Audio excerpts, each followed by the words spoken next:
दुनिया भर में जो कट्टरपन है वो इस वक्त हावी है और नफ़रत। आप देखेंगे चाहे भारत हो या इसराइल, यूके या यूएस, हर जगह पे एक ही पैटर्न है, एक ही तरीके हैं और एक ही तो वो वर्ग है वो निशाने पर है। निशाने पर क्यों लिया जा रहा है हम इसकी बात इस वक्त नहीं कर रहे हैं, लेकिन एक ही वर्ग निशाने पर है और वो है मुस्लिम कम्युनिटी, मुसलमान और इस्लाम मज़हब। कहीं भी कोई मामला होता है तो ये जो कट्टरपंथी और नफ़रत फैलाने वाले एलिमेंट्स हैं उसमें मुस्लिम एंगल ज़रूर शामिल कर देते हैं। अब एक बड़ी चौंकाने वाली खबर है, वो है भारत के उत्तर प्रदेश राज्य के कानपुर शहर से। कानपुर शहर में कपड़ा व्यापारी मनीष कनोडिया के 16 वर्षीय बेटे कुशाग्र कनोडिया की हत्या कर दी गई। कुशाग्र का जो शव है वो फजलगंज थाना क्षेत्र से युवती के प्रेमी के घर से बरामद हुआ है। रायपुरवा पुलिस ने ट्यूशन पढ़ाने वाली महिला शिक्षिका रचिता और उसके 2 साथियों को इस मामले में गिरफ्तार किया है। बता दें कि अपहरणकर्ताओं ने 30 लाख रुपए की यहां पर फिरौती मांगी थी। फिरौती न मिलने पर छात्र की बेरहमी से गला घोंट करके हत्या कर दी गई। अब ये तो हुआ एक इंसिडेंट। अब इंसिडेंट के साथ में ये जो करते हैं, जो अपहरण करता है, जो करतूत करते हैं, हम उस पर ख़ास तौर से यहाँ पर फोकस करना चाहेंगे। इन्होंने फिरौती लेने के लिए 30 लाख की फिरौती लेने के लिए एक ख़त लिखा और उस ख़त को कुशाग्र के परिवार तक पहुँचाया। ख़त में क्या क्या लिखा हुआ था वो भी हम बात नहीं करेंगे, सिर्फ एक लाइन पर बात करेंगे। उन्होंने ख़त में लिखा अल्लाहु अकबर, और अल्लाहु अकबर लिख करके ये ख़त जो था वो उन्होंने, और उसमें लिखा कि अल्लाहु अकबर, घबराओ नहीं, बस अल्लाह पर भरोसा रखो।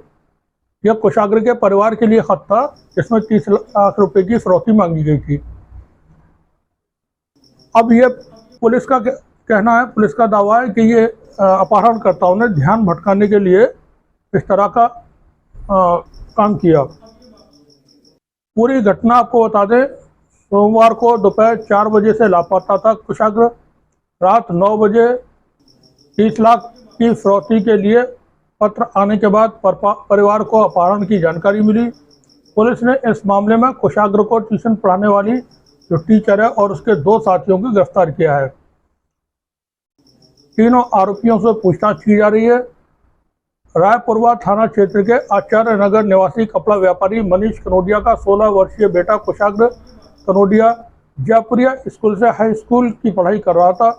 कुशाग्र सोमवार 4 बजे ट्यूशन के लिए घर से निकला था, लेकिन वापस नहीं लौटा।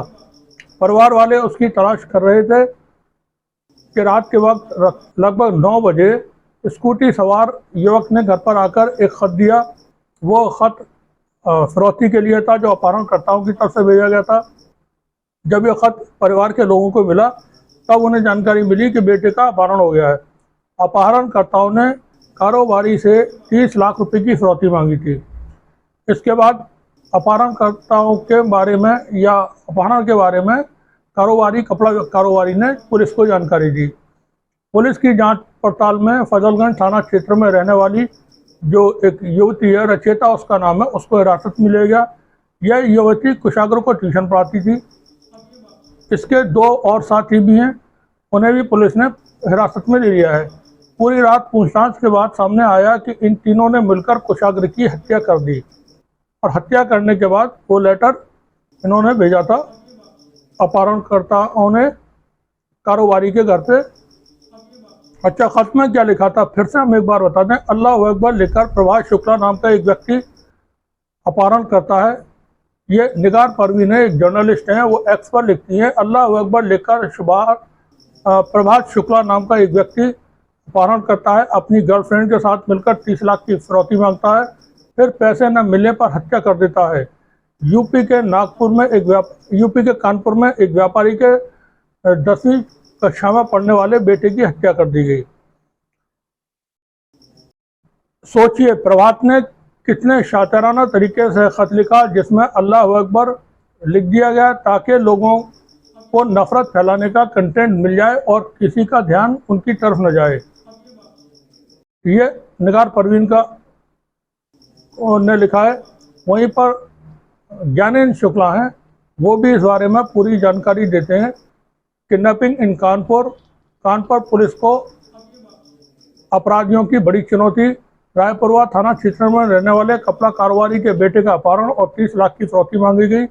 जयपुरिया स्कूल में 10वीं का छात्र है, कोचिंग जाने के दौरान हुआ किडनैप। स्कूटी लावारिस हालत में मिली, घर में पत्र फेंककर मांगी गई फिरौती। पुलिस तलाश में जुटी। घर में फिरौती का लेटर फेंका गया, लिखा पैसे दो, लड़का आपके पास होगा। महिला टीचर को पुलिस ने हिरासत में लिया। अब यहाँ इसके कई सारे वीडियोज भी हैं।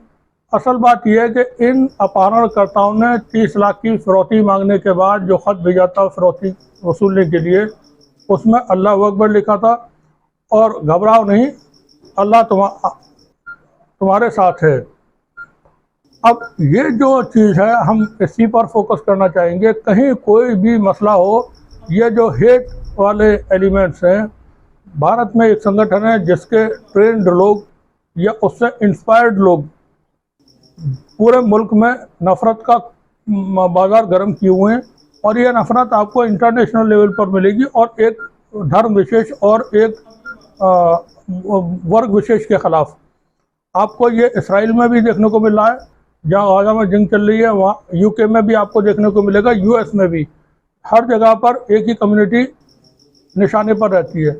अब अपहरणकर्ताओं ने ख़त लिख करके फिरौती मांगनी थी, तो उसमें अल्लाह अकबर का इस्तेमाल किया ताकि बात मुसलमानों की तरफ जाए। केरल में धमाका होते हैं, क्रिश्चियन कम्युनिटी के कार्यक्रम हो रहा था, उसमें जो धमाका हुआ, धमाके की खबर मिलते ही तमाम भारतीय जनता पार्टी के लीडर्स, कई लीडर्स ने उस एक के खिलाफ, तो जो मंत्री है मोदी सरकार में, उसके खिलाफ हेट स्पीच के मामले में केरल में एफआईआर दर्ज हुई है।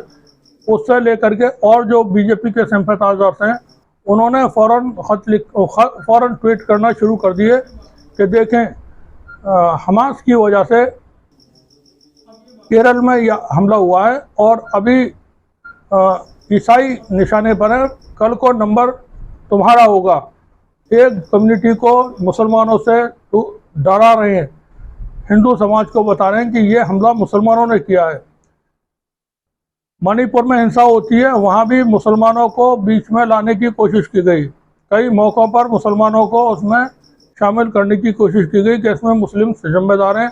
यहाँ तक कि जब भारत का नहीं चला तो म्यांमार से जो रोहिंग्या हैं उनका हवाला देना शुरू कर दिया गया कि रोहिंग्या अंदर आकर के मणिपुर में ये हिंसा फैलाने की वजह बन रहे हैं। इसी तरह से कोई और मसला होता है तो उसमें मुसलमानों को टारगेट किया जाता है। यहाँ देश के लोगों को, जो भारत की जनता है, उसको ये देखना होगा कि जो कट्टरपन फैलाने वाले लोग हैं, नफ़रत फैलाने वाले लोग हैं, उनसे होशियार रहें और इनकी जो मंशा है उसको कामयाब न होने दें। इनके कार्यक्रमों को, इनके तौर तरीक़ों से बच के रहें, इनके कार्यक्रमों को कामयाब न होने दें, वरना ये लोग तो हर जगह इसी तरह से, आपने देखा होगा चिट्ठियाँ मिलती थी, ईमेल्स आते थे, अब ये यहाँ पर धमाका करेंगे, अब यहाँ पर ये स्टेशन उड़ा देंगे, यहाँ पर बस स्टैंड उड़ा देंगे, ये बिल्डिंग उड़ा देंगे। सारे मेल वगैरह भेजने वाले, ख़त लिखने वाले यही लोग थे जो अल्लाह अकबर करके चिट्ठी लिख रहे हैं। यही से मुराद ये है कि इन्हीं में से लोग थे जो कट्टरपंथी थे, जो एक संगठन विशेष की विचारधारा से प्रभावित होकर के देश के अंदर नफ़रत का माहौल फैला रहे हैं।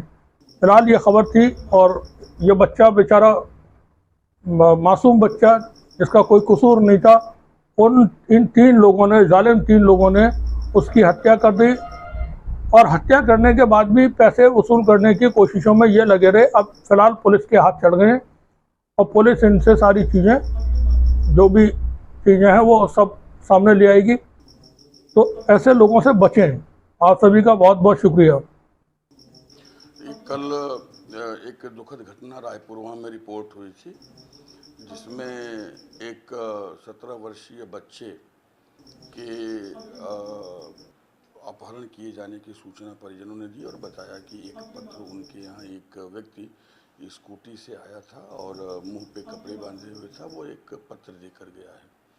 हम लोगों ने तुरंत घटना का इन्वेस्टिगेशन स्टार्ट किया और हमारी सब पूरी टीम, हम सभी सीनियर ऑफिसर घटनास्थल पर थे। हम लोगों ने एक एक चीज़ों को पूरी रात एग्जामिन किया। घटना बहुत दुखद है और संबंधों के बीच भीतर यह घटना जो है हुई अब तक की विवेचना में साफ हो रही है।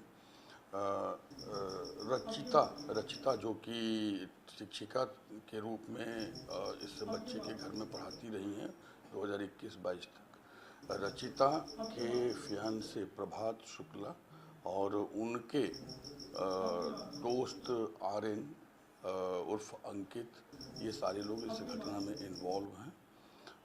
लड़के को प्रभात शुक्ला रचिता के माध्यम से बुलाकर ले जाते हैं। लड़का स्वयं अपनी मर्जी से जाता हुआ दिखा। हमने घटनास्थल के पास जितने भी सीसीटीवी कैमरे थे, हमने सभी कैमरों की फीड ली है और हमने देखा है कि अभियुक्त आगे आगे और लड़का पीछे पीछे आराम से अपनी स्कूटी स्वयं खड़ी करके हेलमेट लगाए हुए जा रहा है। कमरे के भीतर 4:30 बजे के आसपास ये लोग प्रवेश किए हैं। वो एक स्टोर जैसा है और लगभग 35-40 मिनट के बाद अभियुक्त उससे बाहर निकलता है और बाकी वो स्टोर नुमा कमरा बंद रह जाता है। बगल में ही उस अभियुक्त का अपना भी कमरा है जहाँ पे वो रेंटेड एकोमोडेशन में रहता है। लड़की रचिता जो कि शिक्षिका थी वो भी वहीं पर बगल में है और आर्यन अंकित जो है वो वहाँ पे आया था। जैसा कि हमने जो डीवीआर लिया है और हमने 3 सीसीटीवी कैमरे जो कि स्पष्टतया सारी स्थिति को दर्शा रहे हैं, उनको लिया भी है, संग्रहित भी किया है, परिजनों ने भी देखा है और साथ में वहाँ उपस्थित लोगों ने भी उसकी तस्दीक की है। उसकी टाइमिंग भी देखी गई है। लगभग 35-40 मिनट आने के बाद अभियुक्त उस कमरे में रहा है। उसके बाद उस कमरे में जाता हुआ कोई नहीं दिख रहा है, ऐसा प्रतीत हो रहा है सीसीटीवी फुटेजेज से। और प्रथम दृष्टया जो फॉरेंसिक टीम का परीक्षण दल वहां गया था उससे कि लगभग 4:30 बजे से लेकर के 5:15 के बीच में यह घटना कारित की गई है। 4:30-32 पर वहां पे जाने के साक्ष्य दिखाई देते हैं और बाद में जो लेटर दिया गया, जो डिमांड किया गया, उसका ऑब्जेक्टिव, उसका इंटेंशन, उसका मेंसरिया अभी हम लोग समझ रहे हैं। अब तक की विवेचना में ऐसा लगता है कि ये मिसगाइड करने के लिए किया गया था, लेकिन it's too early to go with the conclusion. Investigation is in progress. जो स्कूटी लेटर ड्रॉप करने के लिए व्यवहार की गई थी, उस स्कूटी को भी हम लोगों ने जो है सीज किया है, यूपी 78F2204। लेकिन ये भी एक तथ्य दिखाई दिया है कि इन लोगों ने F को E किया था और F को E करने के लिए उन लोगों ने गम, लोशन और कुछ चीज़ों को चिपका करके किया था, जिसके भी सिम्टम्स उस स्कूटी पे हैं। और कैमरे में जो पिक्चर कैद हुई है उससे स्कूटी की फटी हुई सीट, स्कूटी का पूरा डिस्क्रिप्शन मैच करता है।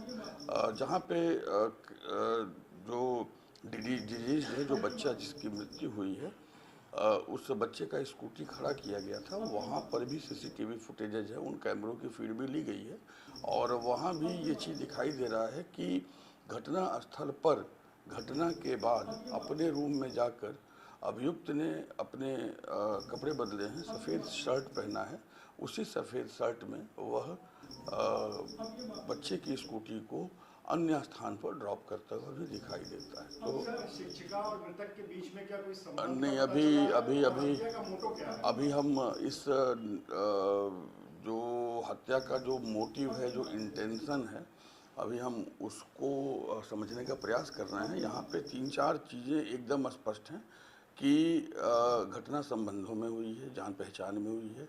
नंबर 2, अपनी मर्जी से जो लड़का है वो जाता हुआ कैमरों में दिख रहा है। नंबर 3, उस कमरे में 5:15 के बाद कोई नहीं गया है। कैमरे की तरफ फोकस करते हुए उस कमरे की तरफ फोकस करते हुए कैमरे हैं। अगला जो तथ्य है वो स्ट्रैंगुलेशन से फर्स्ट फर्स्ट प्रथम दृष्टया मृत्यु दिखाई देती है, बट पीएम रिपोर्ट आने के बाद चीज़ें स्पष्ट होंगी। और एक और चीज़ वहाँ पे दिखाई देता है कि चूँकि 5:15 के बाद उस कमरे का दरवाज़ा नहीं खुलता हुआ दिख रहा है, और जो हमारे पास सीसीटीवी फुटेजेज हैं हमने उसको लिए हैं, हमने उसको बारीकी से देखे हैं, तो घटना कहीं ना कहीं उसी समय की है। मोटिव, इंटेंशन और मेंसरिया वाले पक्ष पर अभी विवेचना हम कर रहे हैं, और हम ये समझने का प्रयास कर रहे हैं कि आखिर में ऐसी क्या वजह थी कि ला करके तत्काल यह घटना कारित की गई। और इस घटना को कारित किए जाने के बाद जो लेटर ड्रॉप किया गया उसके पीछे के इंटेंशन और मेंसरिया क्या हैं, जिससे बाकी चीज़ों को हम कनेक्ट कर सकें और इनको हम सही तरीके से न्यायालय के समक्ष सजा के लिए ले जा सकें। घटना से संबंधित सभी आरोपियों को गिरफ्तार कर लिया गया। घटना से संबंधित सभी आरोपियों को गिरफ्तार कर लिया गया है। अब तक जो हमें विवेचना में दिख रहे हैं, लड़की रचिता शिक्षिका जो है वो गिरफ्तार है। जो मुख्य अभियुक्त प्रभात शुक्ला हैं वो भी गिरफ्तार हैं। उनके सहयोगी भी हमारे पास हैं, और घटना स्थल को हमने सीज किया है, स्कूटी को हमने बरामद किया है। लेटर हमारे पास है। प्रथम दृष्टया ऐसा दिखाई देता है कि यह हैंड राइटिंग भी प्रभात शुक्ला की है, और हैंड राइटिंग की तस्दीक रचिता ने देखने के बाद ये अपने एग्जामिनेशन में बताया है। But this again need to be examined by the forensic. अगर आप लेटर को देखेंगे, आप रिकॉर्डिंग लाइव स्कूटी मेरी खड़ी हुई है डिको अपार्टमेंट में, पूरी 5 किलो वहीं खड़ी रहती है क्योंकि वो बंदी मेरी पढ़ाती है। और मेरी तो शादी होने वाली है। किससे? रचिता जी, रचिता से शादी होने वाली है जी। तुम काम करते हो? मैं, मेरा कंप्लीट हो गया, बेसिक ग्रेजुएशन कंप्लीट हो गया मेरा। रचिता क्या करती है? उसकी डायग्राम में होमवर्क है उसका, घर बैठे लैपटॉप पे और पढ़ाती है। यहाँ पे खाने के सामने पढ़ाती है। कुशाक को पढ़ाते थे। कुशाक को मैं क्या 2 इयर्स अगो हो गया हमारा। कुशाक में पढ़ने कहाँ बाहर तुम? हाँ जी सर जी। बाकी लोग भी बाहर हो जाए। नितिन भाई, तो जब पुलिस से आप पॉलिटिकल काम लोगे तो क्या उम्मीद करोगे आप कि आपका लॉ एंड ऑर्डर बेहतर होगा? बच्चे किडनैप होंगे, उनकी जान चली जाएगी। सोचो उस घर परिवार में क्या गुजर रहा है, जिसका बेटा चला गया, जिसके परिवार का सदस्य चला गया। और ये कोई पहली घटना उत्तर प्रदेश में नहीं है, इलाहाबाद में पहले हो चुकी है, चित्रकूट में पहले हो चुकी है। और तभी मैं कहता हूं इन परिवार वालों पे, जिनका परिवार नहीं है, वो परिवार वालों का दुख नहीं समझ सकते।